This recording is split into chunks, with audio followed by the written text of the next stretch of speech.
Hello everyone. Today we are going to learn Class 8th English The Little River Poems Warming Up Chit Chat. You must have been for a family class picnic to a riverside picnic spot.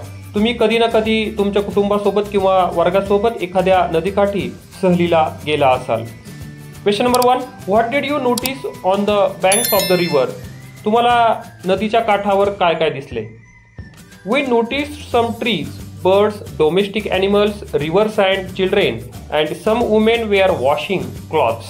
Question number 2. In which season did you go?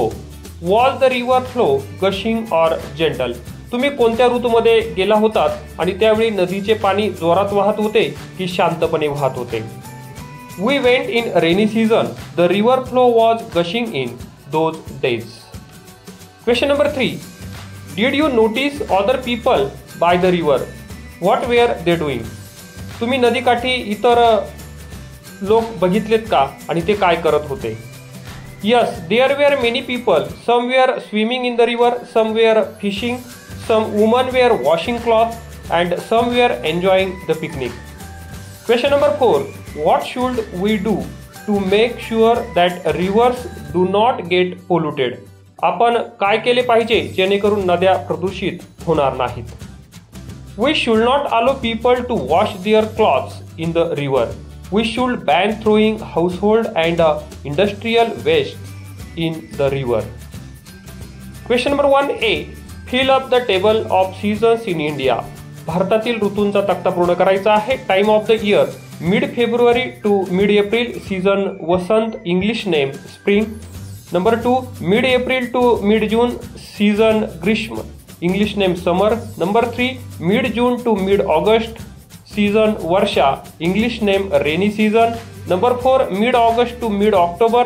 Season Sharad. English name autumn. Number 5. Mid October to mid December. Season Hemant. English name pre-winter. Number 6. Mid December to mid February. Season Shishir. English name winter. B. Match the weather with the season. आता ऋतुमानानुसार हवामान जे आहे तर ते जुळवायचं आहे. Winter cold, monsoon rainy, spring pleasant, pre winter windy, summer hot, autumn cool. Question number 2A. Poets make the poems musical and different from prose by using many poetic devices. कविता गेय आणि गद्यापेक्षा वेगळी व्हावी यासाठी कवी अनेक अलंकार वापरतात. One of them is using words that begin with the same sound in the same time. त्यातील एक म्हणजे एका वाक्यातील शब्द एकाच ध्वनीने सुरू होतात. For example beautiful birds. या ठिकाणी ब्युटिफुल हा शब्द बीने सुरू होतो आणि बर्ड्स हा शब्द सुद्धा बीने सुरू होतो. Sad song, stepping stone, city side, no one knows.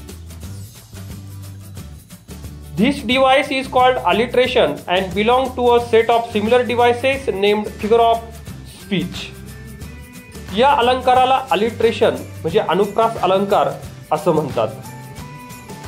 Figure of speech add to the beauty of a poem. या figure of speech मुळे अलंकारामुळे कवितेचं सौंदर्य जे आहे तर ते वाढत असतं. Now write 5 pairs of words that begin with the same sound. आता असेच 5 जोडी शब्द लिहायचे आहे जे एकाच ध्वनीने सुरू होतात. Tall tree, shining sun, uncle's umbrella, loyal labourer, beautiful birds. Please note here the first sound is important, not the first letter in the spelling. आता या ठिकाणी टीप आहे, येथे पहिले अक्षर नाही तर पहिला ध्वनी महत्वाचा असतो. बी. Poets also make use of words that resemble a sound. कवितेत कधी कधी अशा शब्दांचाही वापर होतो जे ध्वनीची नक्कल करतात. उदाहरणार्थ bank, swish, beep, row or, tweet etcetera. Such words are called onomatopic words. अशा शब्दांना ध्वन्यानुकरणात्मक शब्द असे म्हणतात. If they occur in some line of poem, the figure of speech in that line is called onomatopoeia. जर अशा प्रकारच्या शब्द एखाद्या काव्यपंक्तीत येत असतील तर त्या पंक्तीत ओनोमोटोपिया हा अलंकार आलेला आहे असं आपण त्याला म्हणू शकतो. Number 3, play a game. खेळ खेळा.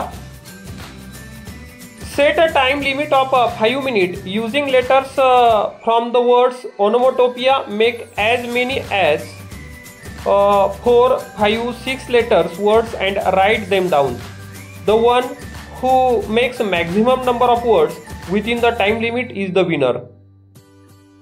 ओनोमोटोपिया या शब्दातील अक्षरे वापरून शक्य तितके 4, 5 किंवा 6 अक्षरांचे इंग्रजी शब्द जे आहेत तर ते तयार करायचे आहे आणि जो जास्तीत जास्त शब्द लिहेल तो विजेता ठरेल.